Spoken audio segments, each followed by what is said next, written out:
Nous vous invitons à vous abonner si ce n'est pas encore fait, à activer la cloche pour être au courant de nos prochaines vidéos, à nous suivre sur nos réseaux Facebook et Instagram adventiste.mq.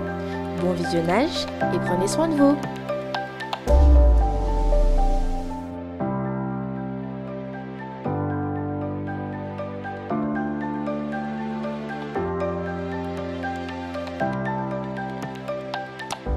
C'est avec joie que je vous retrouve, chers frères et sœurs et amis internautes.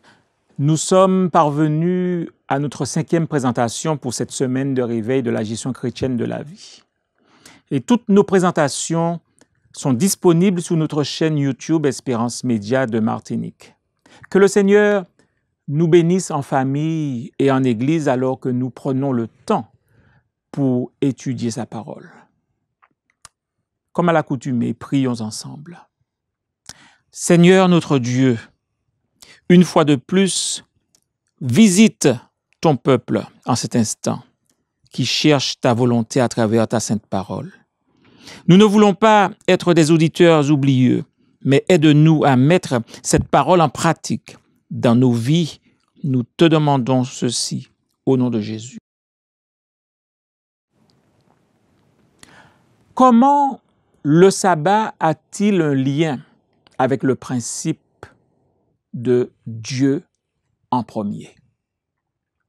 Voilà la déclaration du prophète Ézéchiel dans Ézéchiel 20 au verset 20. « Faites de mes sabbats des jours saints et qu'ils soient entre moi et vous un signe auquel on reconnaisse que je suis l'Éternel votre Dieu. » Ces paroles révèlent que l'observation du sabbat représente une déclaration de la seigneurie de Dieu sur nos vies. De même, l'attitude de Jésus envers le sabbat nous rappelle qu'il faut mettre Dieu en premier.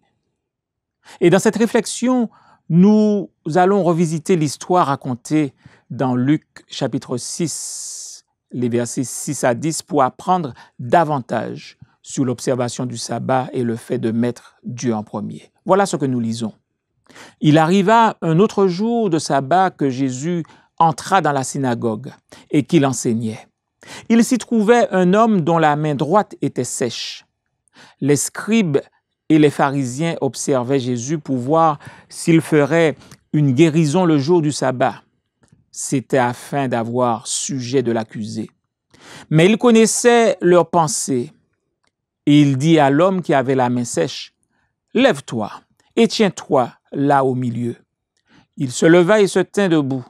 Et Jésus leur dit, « Je vous demande s'il est permis le jour du sabbat de faire du bien ou de faire du mal, de sauver une personne ou de la tuer. » Alors, promenant ses regards sur eux tous, il dit à l'homme, « Étends ta main. » Il le fit et sa main fut guérie.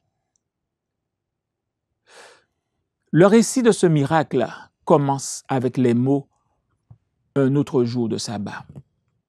Eh bien, les évangiles font souvent allusion aux actions de Jésus durant le jour du sabbat.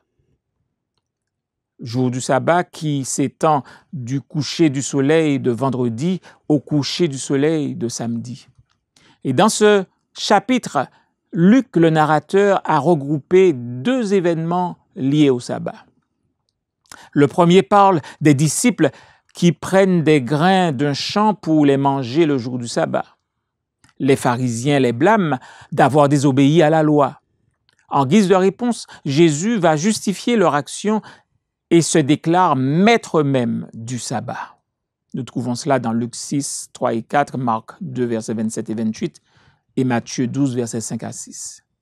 Le second événement est un récit d'un des miracles de Jésus accompli le jour du sabbat. Pourquoi les évangiles accordent-ils tant d'importance au sabbat dans leur récit? Eh bien, contrairement aux fêtes comme la Pâque, les tabernacles ou le Pourim, la célébration du sabbat n'était pas une commémoration d'un événement important de l'histoire d'Israël. C'était et c'est toujours un mémorial hebdomadaire de l'acte de la création. Dieu a tout créé. Tout est venu à l'existence par l'intervention initiale de Dieu dans l'univers. Ainsi, ce jour est un rappel constant que Dieu est premier et pourvoyeur.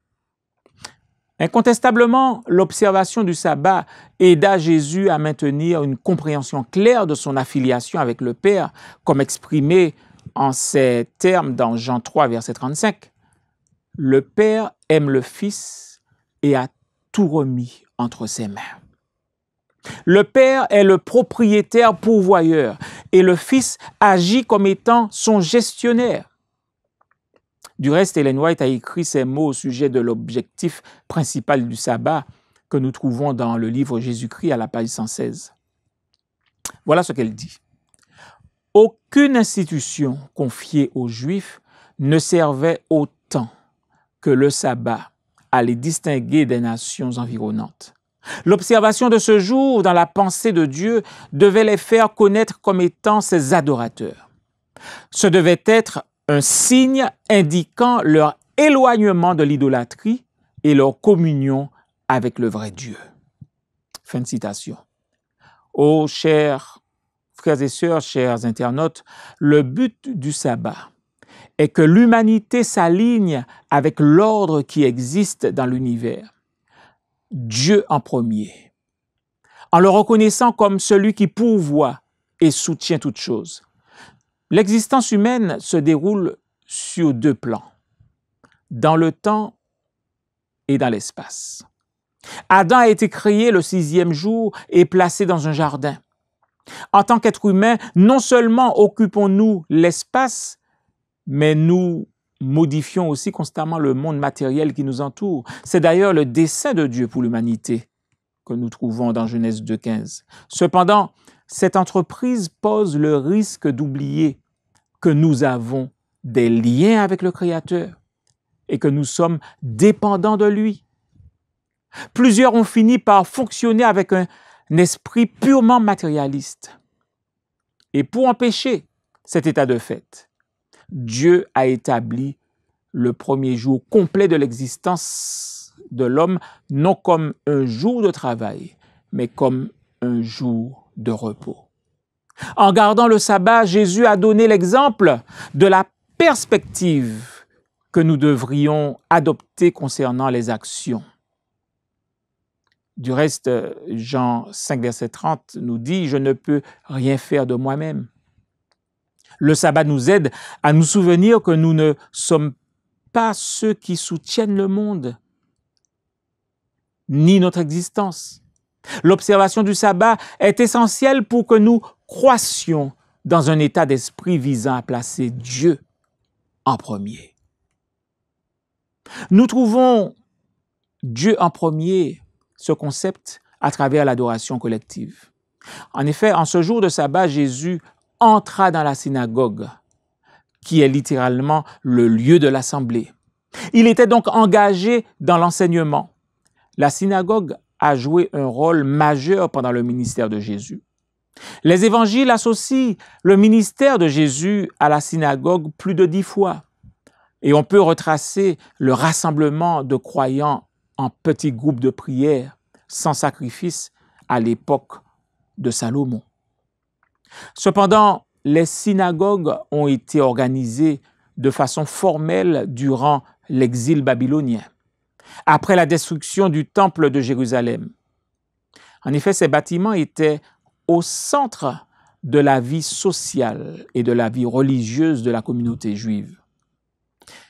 Les synagogues servaient d'écoles, de centres communautaires, de lieux de rencontre, de tribunaux et de lieux de prière et d'études.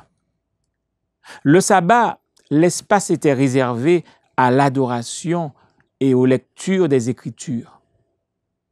Plusieurs prières, comme les bénédictions ou des eulogies, faisaient partie des services du sabbat. L'élément d'instruction se trouve dans les lectures du Pentateuque, c'est-à-dire les 5 livres de Moïse, des écrits des prophètes et d'un court sermon. Ce jour-là, on demanda à Jésus de faire une partie des lectures ou de prêcher un sermon. Adorer et écouter la parole de Dieu sont les deux activités fondamentales de ceux qui placent Dieu en premier. Lorsque nous adorons, nous reconnaissons qui est Dieu. Et lorsque nous étudions sa parole, nous nous plions à ses instructions. Les services du sabbat donnent l'espace aux croyants pour qu'ils passent par cette expérience. Jésus, quant à lui, nous aide à comprendre que le repos du sabbat ne correspond pas à un jour d'inactivité. Le repos du sabbat, en sus de cultiver en nous un état d'esprit de repos dans le Seigneur, offre concrètement du temps pour l'adoration et l'étude de l'œuvre de Dieu. Nous nous libérons des activités de la semaine qui nous occupent et nous nous engageons dans celles qui nous élèvent. Le but ultime du sabbat n'est ni de donner un repos à nos muscles fatigués, ni d'avoir un jour où nous nous baladons, mais plutôt d'augmenter la possibilité que nous avons pour adorer Dieu et écouter sa parole. Durant la semaine, nous pouvons apprécier ces exercices spirituels personnellement et en famille. Et le sabbat nous offre une expérience spirituelle de groupe. Lorsque les croyants s'assemblent comme une famille, ensemble, ils reconnaissent leur appartenance au Dieu et au Sauveur unique. Deux pratiques deviennent malheureusement à la mode chez le peuple de Dieu durant ce temps de pandémie et de distanciation sociale. Eh bien, tout d'abord, certains sont tentés d'employer les heures du sabbat pour de longues promenades dans la nature au lieu de participer à des cultes officiels en personne ou sur le net.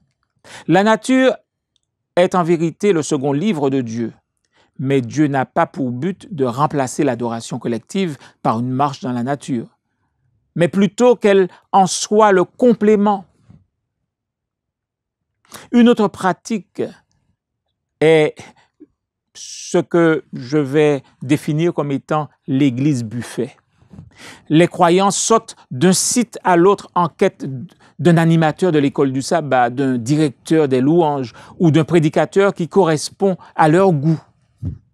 Et l'expérience de l'adoration est arrangée pour satisfaire leurs préférences personnelles aux dépens de faire partie d'une assemblée de croyants, comme les expériences de Jésus dans la synagogue nous donnent l'exemple.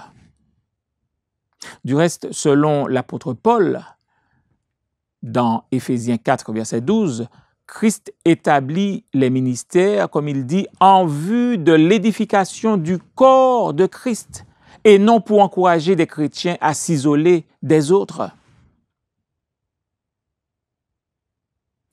Dieu en premier, à travers le ministère, nous retrouvons cela près de la piscine de Bethesda et dans cette synagogue.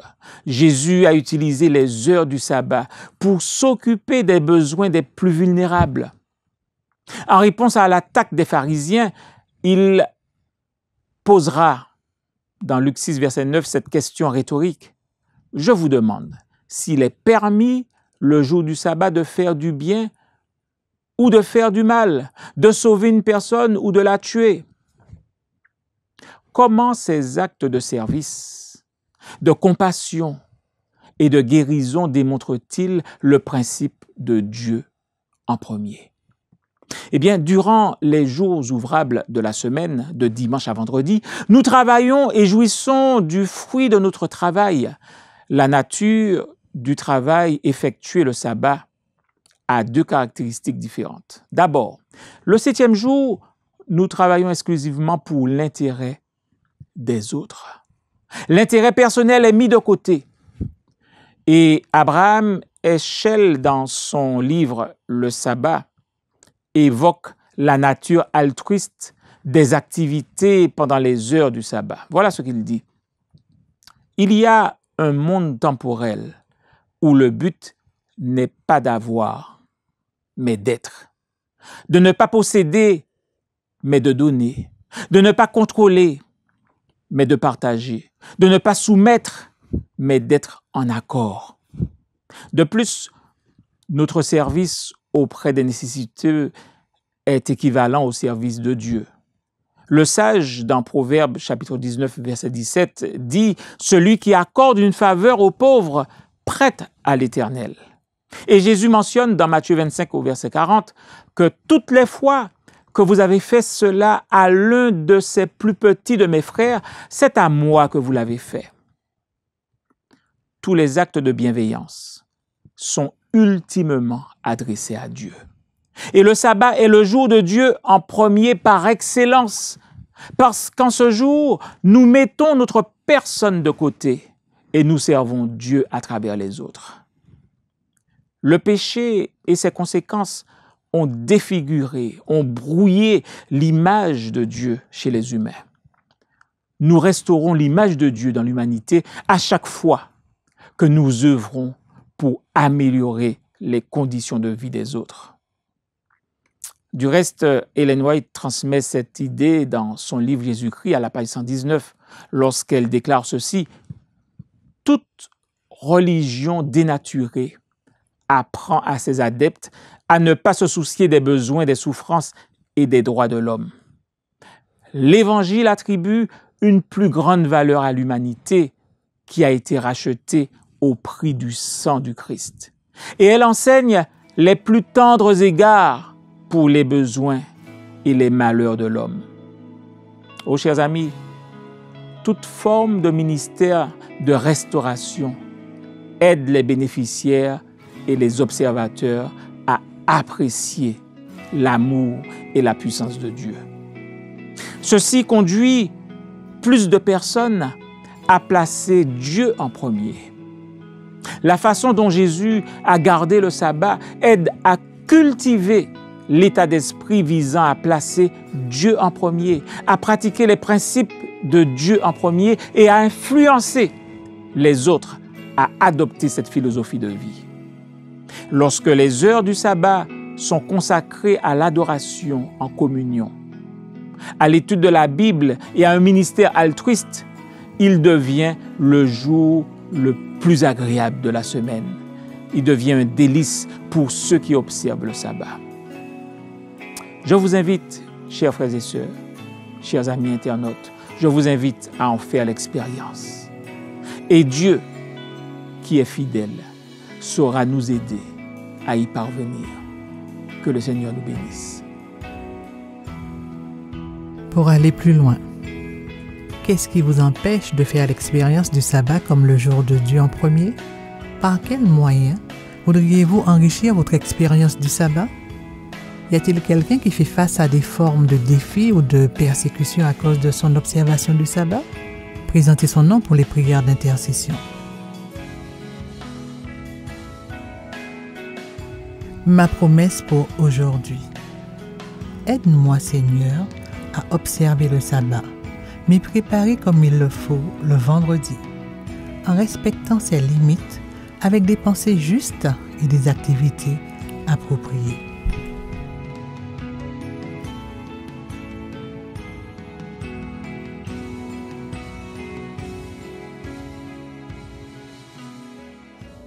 Nous vous invitons à vous abonner si ce n'est pas encore fait, à activer la cloche pour être au courant de nos prochaines vidéos, à nous suivre sur nos réseaux Facebook et Instagram adventiste.mq. Bon visionnage et prenez soin de vous.